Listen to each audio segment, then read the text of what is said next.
poursuivre la correction de l'examen national 2025, Bac Sciences Maths, sujet des mathématiques. Alors, exercice 3 sur l'arithmétique.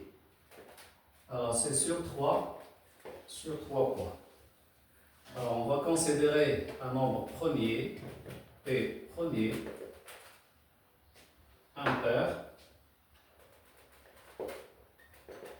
et A, un entier,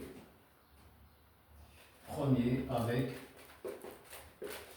P. Alors, la première question, montrer que A à la puissance P-1 sur 2 est congru à 1 modulo P, ou A à la puissance P-1 sur 2 est congru à moins 1 modulo P. Alors, c'est une question classique en appliquant le théorème de Fermat. Alors, on a P premier et A est premier avec P. Donc, d'après le théorème de Fermat,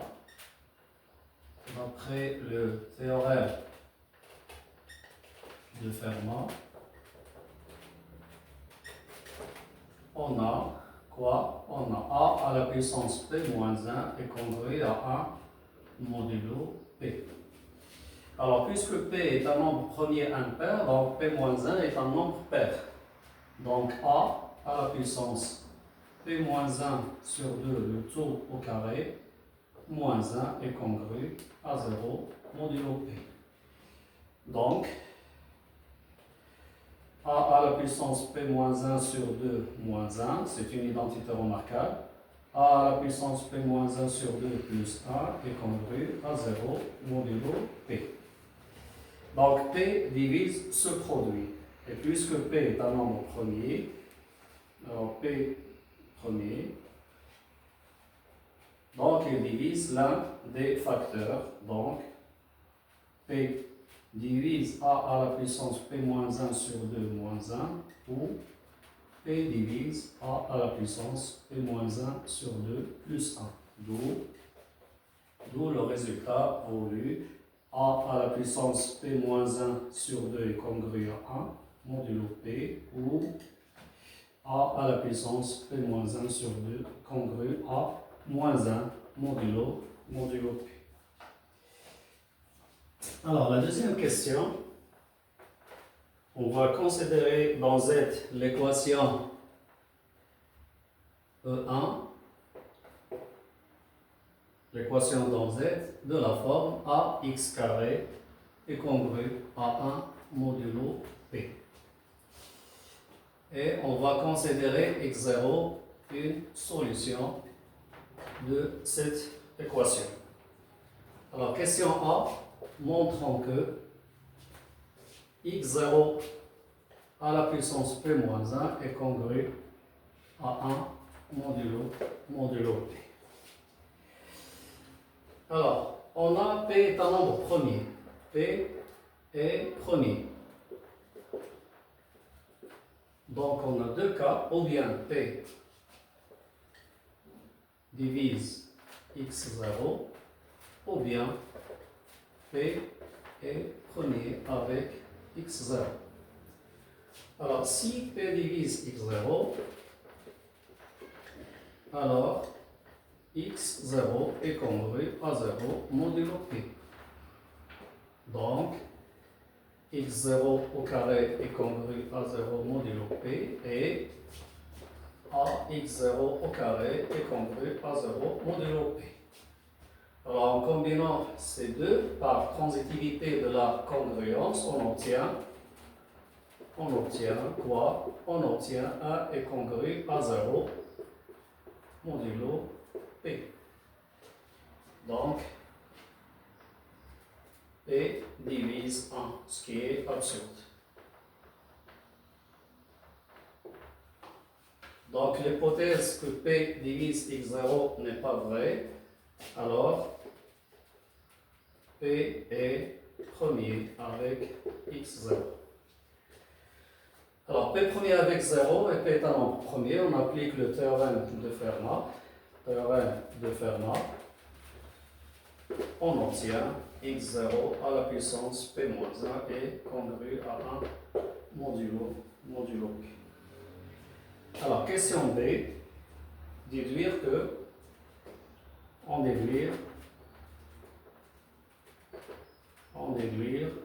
que a à la puissance p-1 sur 2 est congru à 1 modulo p.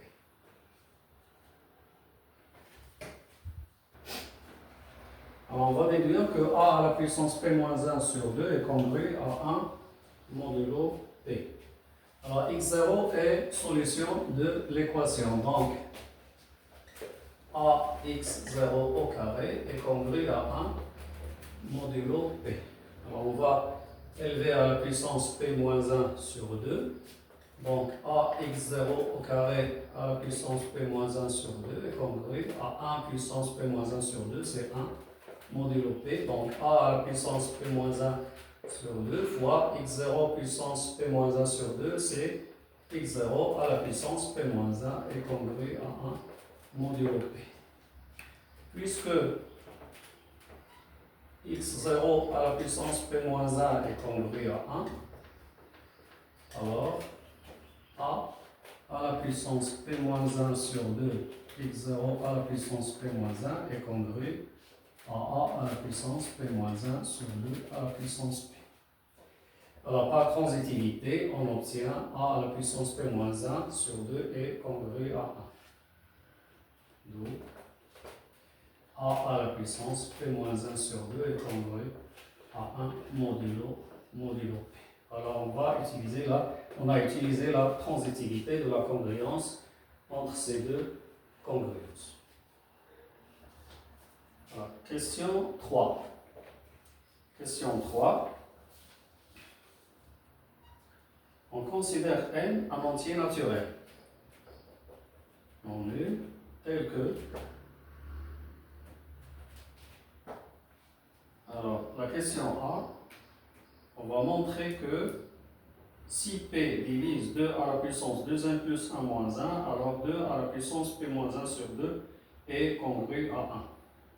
Montrons que P divise 2 à la puissance 2n plus 1 moins 1 implique 2 à la puissance P moins 1 sur 2 est congru à 1 modulo P. D'accord? Alors, P, c'est un nombre premier. P, alors supposons que P divise 2 à la puissance 2n plus 1 moins 1. Montrons que 2 à la puissance P moins 1 sur 2 congru à 1 modulo P. Alors, P est premier, impair. P premier impair et 2 premier, donc P est premier avec 2. Donc d'après le théorème de Fermat, on a 2 à la puissance P-1 est congru à 1 modulo P. Alors d'après la question 1, on a donc 2 à la puissance P moins 1 au carré, moins 1 sur 2 est congru à 1, ou 2 à la puissance P moins 1 sur 2 est congru à moins 1 modulo P. Alors ici on a pris 2 à la place de A. À la place de A, on a pris 2. Dans la question 1, on a pris A est égal à 2.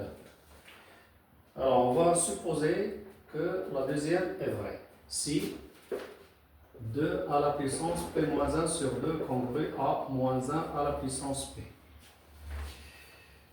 Alors, puisque 2n plus 1 est un nombre impair, on va élever à la puissance, donc 2 à la puissance P moins 1 sur 2 à la puissance 2n plus 1 est congru à moins 1 à la puissance 2n plus 1 modulo p. C'est-à-dire,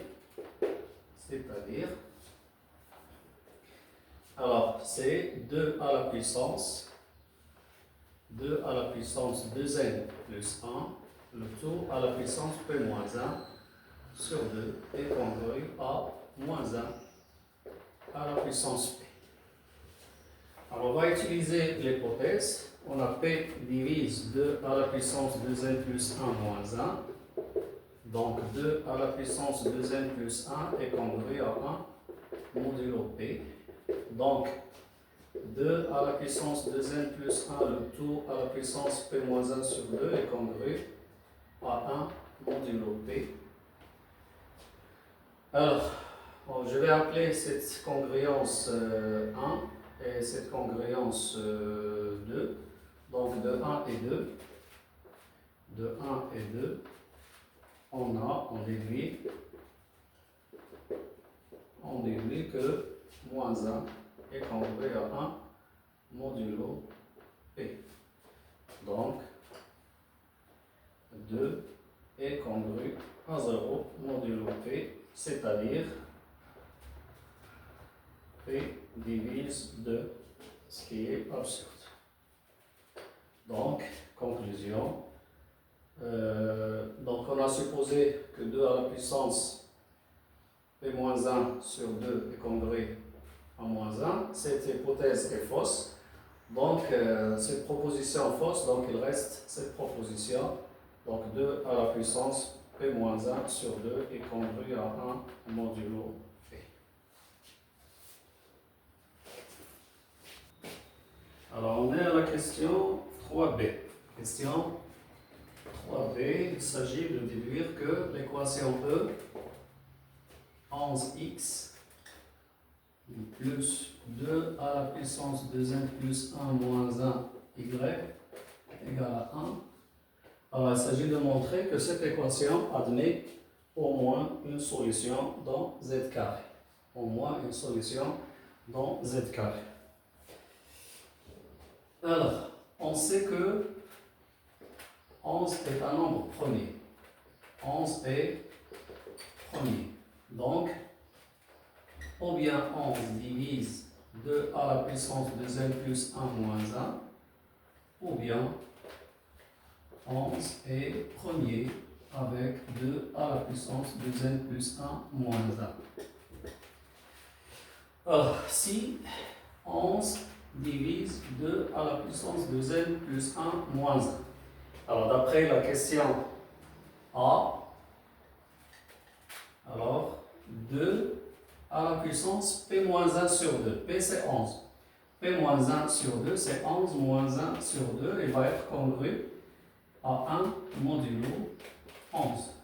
C'est-à-dire 2 à la puissance 5 est congru à 1 modulo 11. Or, 2 à la puissance 5 égale à 32 et 32 est congru à moins 1 modulo 11. Donc, moins 1 est congru à 1 modulo 11, c'est-à-dire 2 congru à 0 modulo 11. Donc, 11 divise 2, ce qui est absurde. Donc, l'hypothèse est fausse. Donc, il reste l'autre, c'est que 11 est premier avec 2 à la puissance 2n plus 1 moins 1. Alors, puisque ces deux nombres sont premiers entre eux, donc d'après le théorème de Bezout,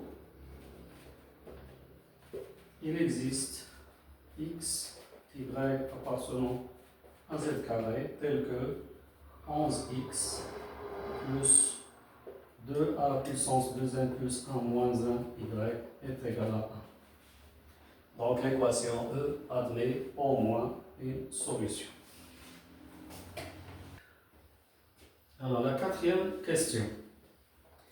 La quatrième question, on considère dans Z l'équation f x carré plus 5x plus 2 congru à 0 modulo 11. Alors, question A, montrons que f elle est équivalente à 2 fois 2x plus 5 au carré est congru à 1 modulo 11. Alors, on va démontrer cette équivalence en deux étapes. Alors, je considère l'implication directe. Alors, on a quoi? On a x au carré plus 5x plus 2 est congru à 0 modulo 11. On va développer cette quantité. Alors, 2 fois 2x carré, 2x plus 5 au carré est égal à 2 fois 4x au carré plus 5 fois 2, 10 fois 2, c'est 20x plus 25 est égal à 8x au carré plus 40x plus 50. Alors, je vais factoriser par 8. Donc, c'est x au carré plus 5x. Alors, plus 16, c'est-à-dire 2. Alors, il reste 34.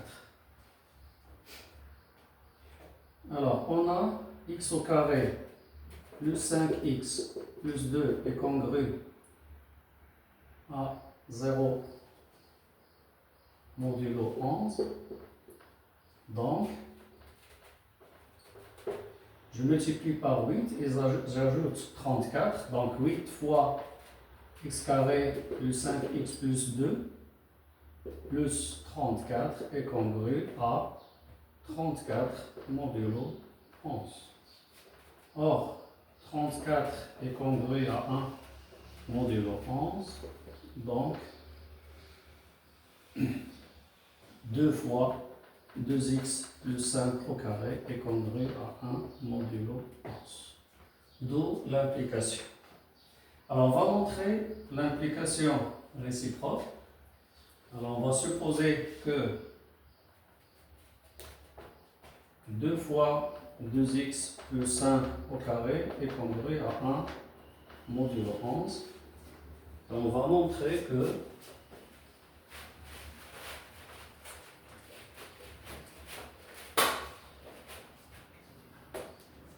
montrons que x au carré plus 5x plus 2 est congru à 0 modulo 11.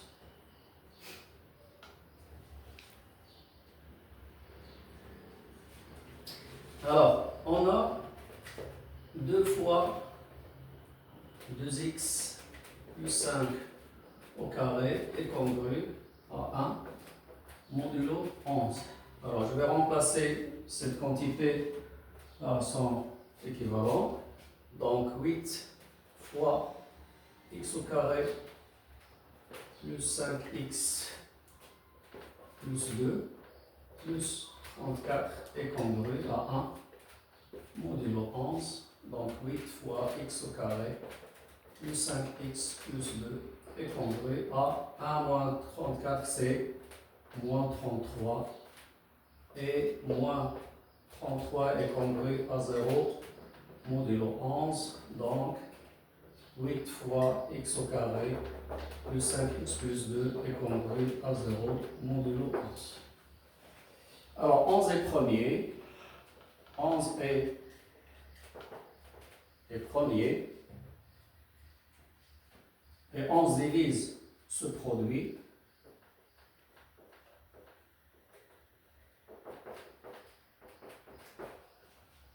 Alors, puisque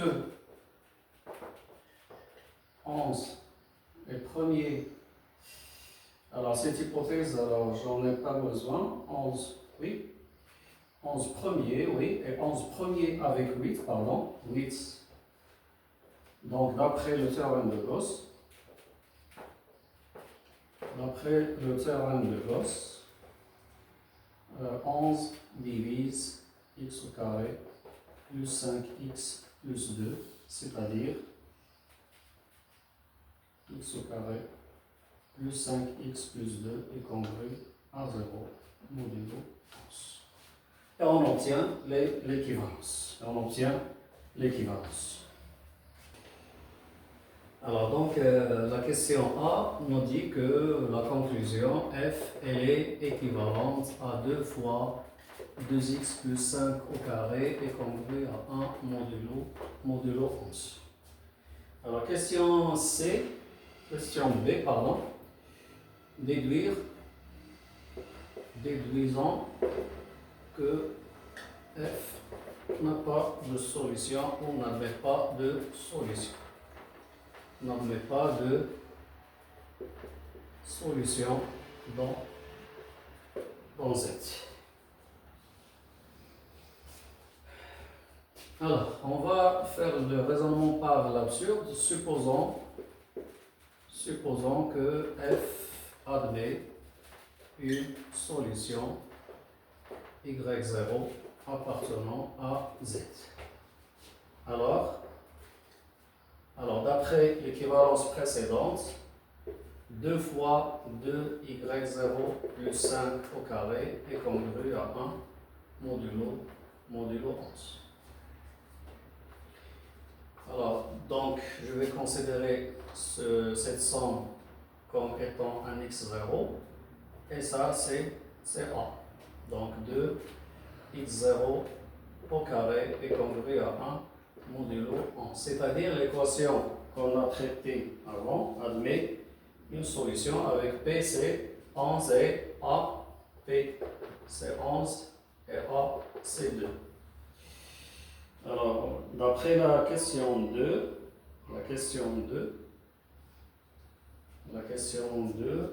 P, d'après 2B, on a A à la puissance P moins 1 sur 2 est congru à 1 modulo 11. C'est-à-dire, alors je vais prendre A, c'est 2, P moins 1 sur 2, c'est 5, congru à 1 modulo 11. Alors cette congruence, on l'a déjà traitée, on a dit qu'elle est absurde, puisque 2 puissance 5 est égal à 32, et 32 n'est pas congru à 1 modulo 11. Alors, je ne vais pas refaire le calcul, donc l'équation n'admet pas de solution, ce qui est absurde. Donc l'équation F, conclusion, F n'admet pas